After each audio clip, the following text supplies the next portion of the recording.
a season of breakthroughs. There might be some things you have been struggling for before.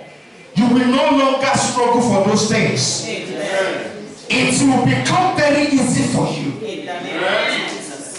There might have been some things some doors you have been knocking on. I declare that in this season, those doors begins to open to you. Amen. You might have been asking God for some specific things. It is not time to give up on those things. It's time for you to recover and gain those things. Amen. You might have lost some things in the time past. The Lord will grant you the ability and the grace to move at the impulse of the Spirit, and you will recover those things in Jesus' name. Amen. Every lost opportunities, everything that has passed you by, in this season you will recover them. Amen. You have entered a season of breakthroughs. Amen. In the name of Jesus. In the name of Jesus. But there is a warning. You cannot afford to be slack from now on. There are some things I will not say or repeat again. The Lord has said I should just declare His word, declare His mind, and there will be a transformation that goes with it. So you cannot afford to be slack from this time forward, because you will obtain things. Praise the name of the Lord. Ancient of Days, we thank you for this moment. Within the remaining minutes that we have, Lord, what you want to pass across to your people, let it come to them. Amen. Let no man or woman miss the opportunity that you have on this resurrection morning. Father, Lord, transform us and let us be what you want us to be. Amen. Let your counsel be done. Let your will be accomplished. Lord, as I open my mouth, Lord, fill it to go. Let me go at the dictate of your Spirit. Amen. And let your name be glorified. Amen. In Jesus' mighty name we are praying. Amen.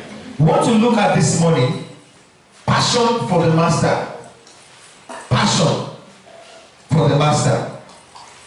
Please permit me, we may slightly exceed the normal time we spend, but I believe this is a day of joy, a day of gladness, a day that we will look back and say, thank God I was a part of that service. Thank God I was a part of that service. Matthew 27, verse 55 to 61. Matthew 27, verse 55 to 61. And I will read from the New International Version. Many women were there, watching from a distance. They had followed Jesus from Galilee to care for his needs. And among them were Mary Magdalene, Mary the mother of James and Joseph, and mother of Zebedee's sons. As evening approached, there came a rich man from Arimathea named Joseph, who had himself become a disciple of Jesus. Going to Pilate, he asked for Jesus' body, and Pilate ordered that it be given to him. In verse 59, Joseph took the body, wrapped it in a clean linen cloth, and placed it in his own tomb that he had cut out of the rock. And he rolled a big stone in front of the entrance of the tomb and went away. Mary Magdalene and the other disciples were sitting there opposite the tomb. Praise the name of the Lord. Hallelujah. Praise the name of the Lord. Hallelujah. We know this story very well. That was about the time they were about to crucify Jesus Christ, or at the time they crucified him. And the Bible says many women were watching from a distance. They had followed Jesus Christ up to that point, and they were ready to take care of his needs, even though he was on the cross. They still know that that the Lord has a need. Praise the name of the Lord. And the Bible declared, and actually mentioned the names of the people that came there. And the Bible says, even at the evening time, by which time he has given up the ghost, there was a man, a rich man called Joseph, that requested for the body of Jesus Christ. And the reason why he requested for the body of Jesus Christ was because he wanted to take care of that body. He didn't want that body to suffer corruption. And the Bible says he placed that body in his own tomb, the grave that he has already made for himself. And all this while, Mary Magdalene and the other Mary, and I believe the other women, they were right there waiting. Remember, we are discussing the passion for the master. One thing that came across to me when I was looking at this passage is that even at the point of need, when Jesus Christ was agonizing on the cross, and there was absolutely nothing these women can do, they were there for him. So many of us, we are not there for the Lord. We are only there for the Lord when our own needs can be met. Many of us comes to Jesus. We come to Jesus because we have a need. We are not ready to attend to his need. The things that I'm going to say today may be a little harsh and may be a little hard. But the scripture over here has been a heavy load in my heart. I cannot but say the way the Lord has revealed those things to me. Jesus Christ suffered on the cross of Calvary. He bled for you, he bled for me. He wasted his life literally. His life, physical life, was wasted on the cross. As at the time Jesus Christ was on the cross, his life was already gone. Literally because of what he has gone through. He paid the price because of my sins, because of your sin. But most of us are not ready to pay any price for him. We are not ready to do anything that will expend us. We are not ready to do anything that will take anything out of us. Despite the fact that Christ paid a price for you. When we are saying we are Christians, all of us says we are Christians. But none of us are ready to carry the cross that Christ carried. If Christ have not gone through the way he went through, and it is expected that you are the one that could go through it, I'm not sure any of us will go through it.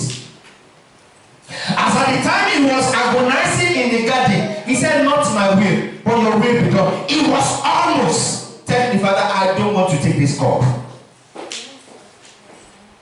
Praise the name of the Lord. The women were there. They were ready to care for the need of the master. They were ready to declare to the world what they have seen, that the master has suffered on the cross of Calvary. They were even ready to even maybe a wishful thinking that maybe by chance, he will not die. Maybe by chance, when they lower him from the cross, they can do something. If it were to be in our time, maybe medical knowledge, they might have felt that maybe there is some emergency resuscitation we can give to him. But the people that took him to the cross, they wanted to kill him and they meant him to die. That was one of the reasons why, when it looked as if they felt maybe he's not dead, they took something, a spear, and pierced his side, just to be sure he's properly dead. But these women were there all along. They did not depart from the Lord at his time of need.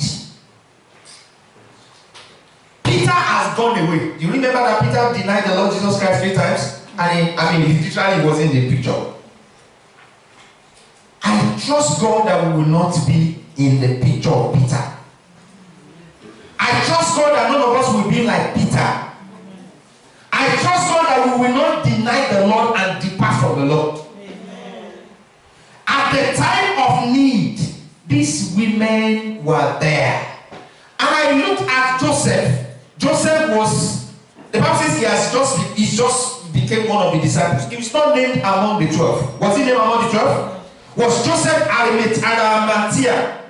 Was he the rich man of Arimathea? Is it Arimathea? Yes, that's difficult to pronounce. Was he part of the 12? No. Has he been working with the Lord Jesus Christ all this while? No. He was just a new disciple. But he was ready to sacrifice his all. Somebody that gave his stone, his gravestone. Almost like I said, well, this is where I'm going to die. This is where they will bury me. This is my end. I will give my beginning and my end to you. Because he spent his resources then, and he was ready to put his how do I call it now? His personality on the line. He went and said, well, I am one of his disciples. I am ready to take off his body.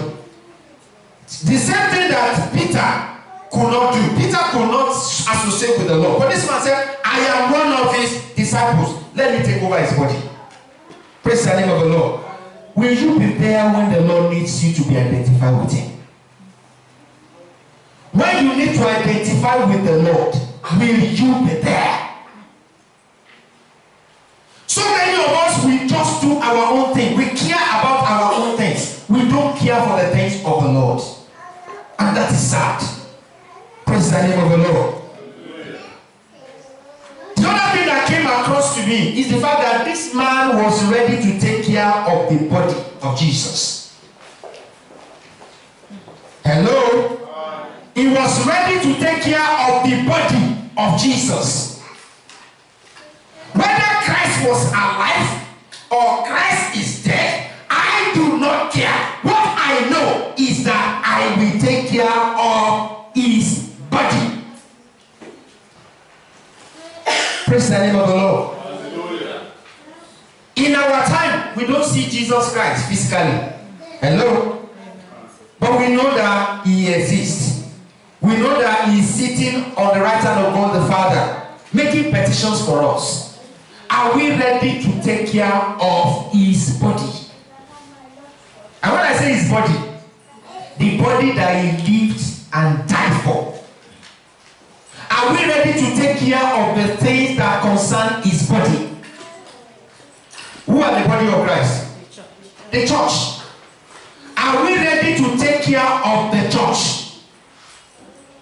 I am not talking about coming to church. I am not talking about attending programs. I am talking about being passionate about the kingdom of God. What concerns Jesus Christ, does it concern you? Are you interested in his kingdom? If he has paid a price for the world, are you ready to tell the world about him? Are you ready that you can spend your time, you can spend your resources to take care of things that concern his kingdom? Bible says, seek ye first the kingdom of God and his righteousness, and every other thing will be done, will be added unto you. Praise the name of the Lord. Hallelujah. This man called Joseph was also there to take care of that body. He took that body, wrapped it in a clean white clothes, and put that body in a tomb. And when he did that, the essence of doing that is to preserve that body, so that that body does not suffer corruption, that body does not decay, that body does not start to smell. Praise the name of the Lord. Hallelujah. Are we ready to protect the body of Christ? Are you ready to protect your brothers and sisters? When things are not going well, what do you say concerning the body of Christ? When things are not going the way you felt they should go, how is your position? Do you stand as an opposition, or do you stand in favor of his body?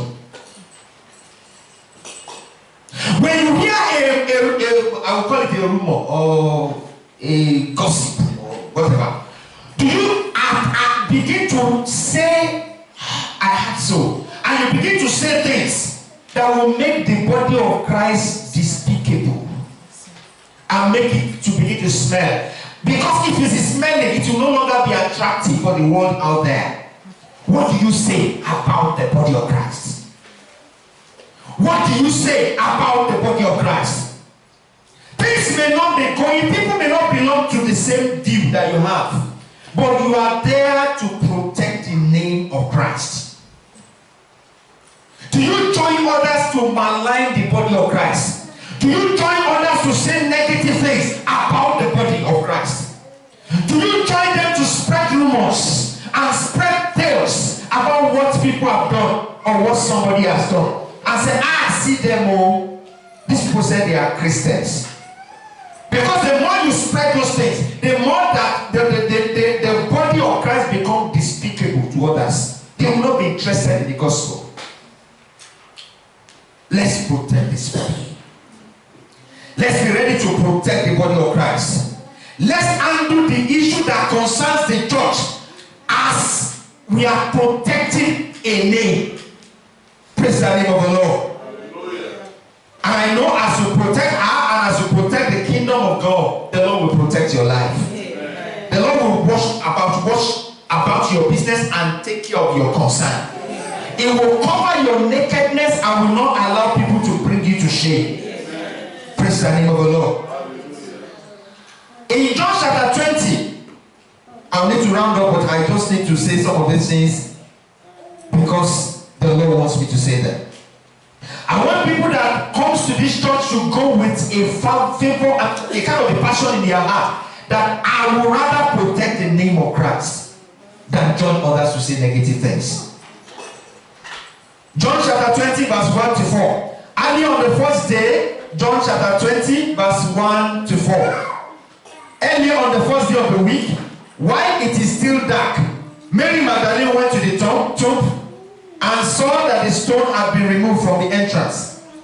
So she came running to Simon Peter and the other disciples, the one Jesus loved, and said, "They have taken the Lord out of the tomb, and we don't know where they have put him."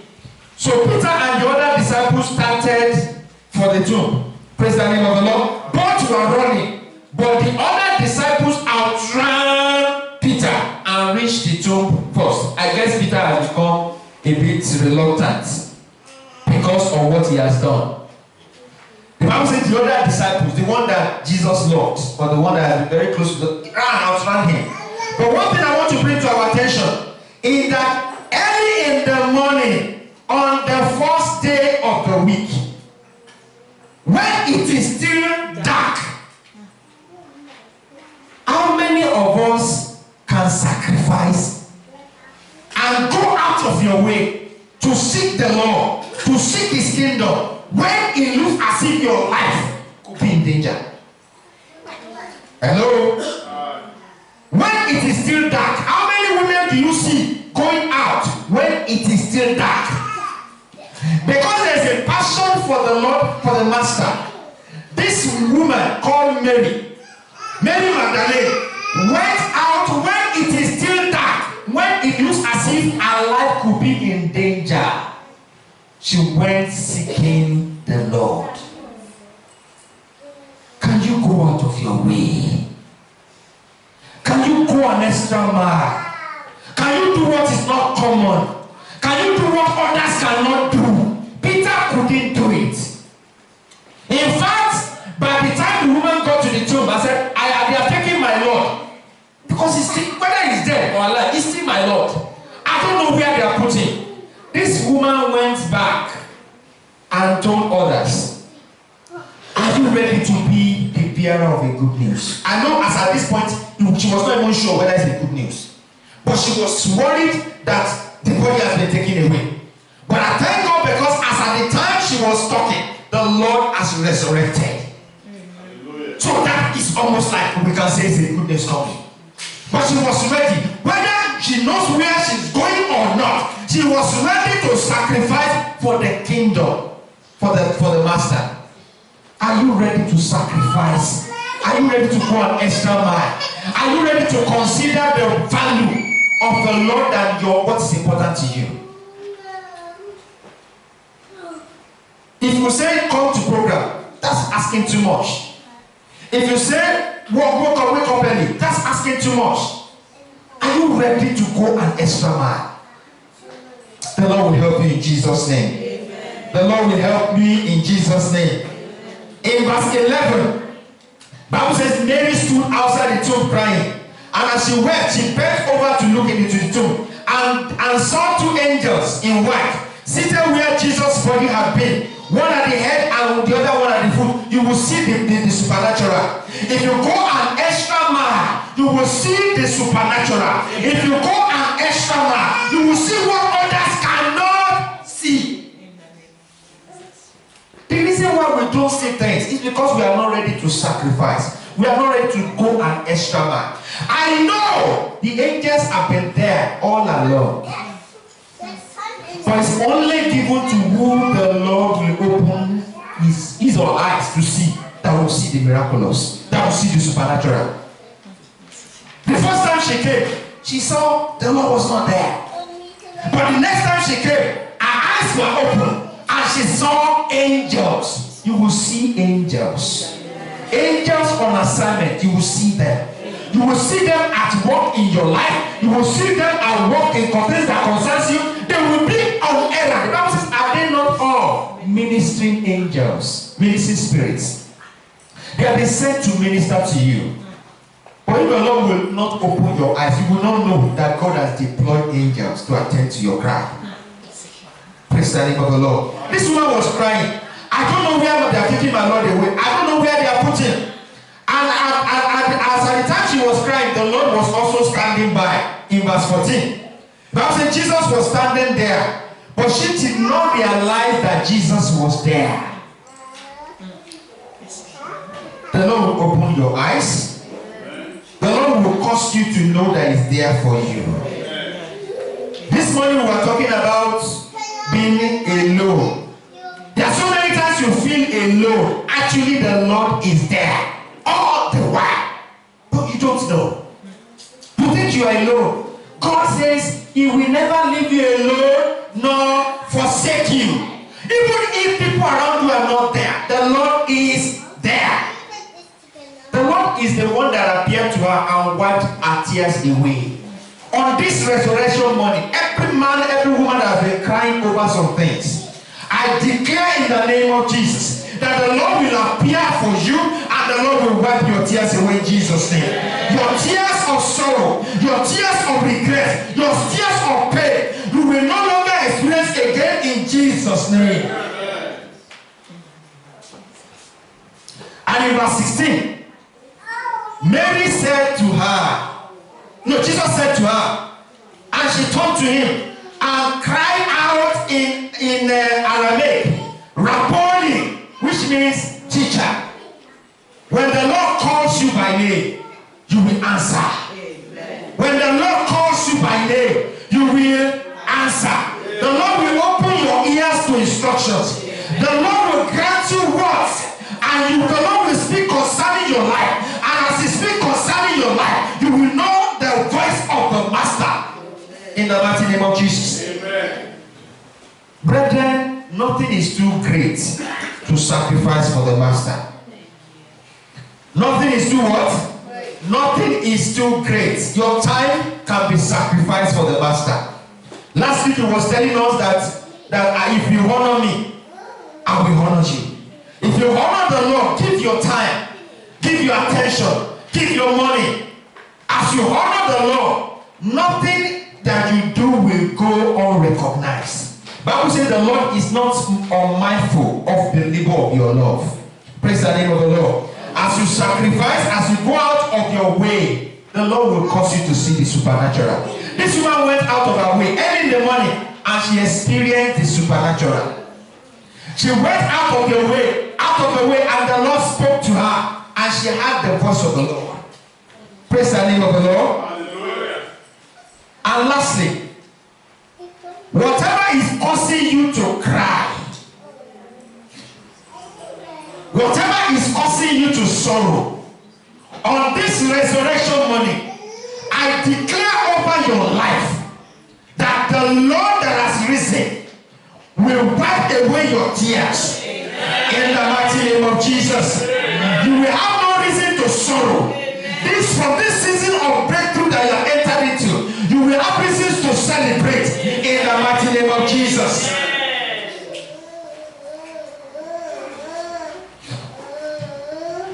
He resurrected so that we can be what he wants us to be. He resurrected so that we can become what he wants us to be. He rose from the grave so that we can become what he wants us to be. For us to become a part of his body. For us to become a part of what he is doing. For his grace to be placed upon our lives. For the Peter that has been disappointing the Lord to become someone that begins to run for the master. Do you have a passion for this master? Do you have a passion for this Christ? Do you have a passion for this Lord? Is it the Lord of your life?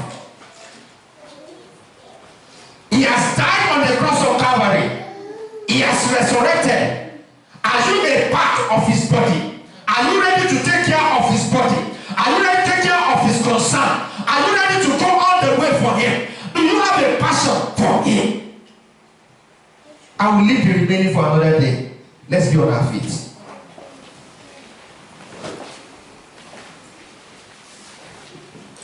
I know you may look as if I have actually said some hard things. But the bottom line is that if you are not passionate for the Lord, you cannot be there when he needs you. You cannot be there. As the other disciples, they've gone. Mary Magdalene and Mary, they could have gone. But they were there at the moment of the need of Jesus. Men and brethren, we can celebrate the resurrection morning like this. Christ has died 2,000 years ago. He's not going to die again. But you have to die to self. If you don't die to self, you cannot resurrect with him. If you don't die to self, you don't live yourself for him, you cannot experience the supernatural. We are going to be paying lip service to the kingdom if we are not ready to sacrifice for his kingdom. I want you to talk to God. I have been searching myself the past few days. To search yourself. Are you sure you are in faith? Are you sure you are passionate for this master? Are you sure you are interested in his body? Are you sure you care for the things of his kingdom? Are you sure you are not just going to live for yourself and you are only enjoying him because of what you are getting from him? When he dies and when his body has been laid in the grave, you are no longer there again. At the moment where you are needed, are you there for him? Are you there to bear his shame? Are you there to bear the brunt of even the society that you are in? I want you to talk to the Lord and say, God, grant me grace. Grant me grace. Grant me grace to serve him. It's all about you. It's all about you. If he has died on the cross of Calvary because of you and myself, there's no sacrifice that is too much for the master. There's no sacrifice that is too great for the master. Talk to God and ask God to grant you grace. To grant you grace. To grant you grace. Lord, grant me grace to follow you. Grant me grace to serve you.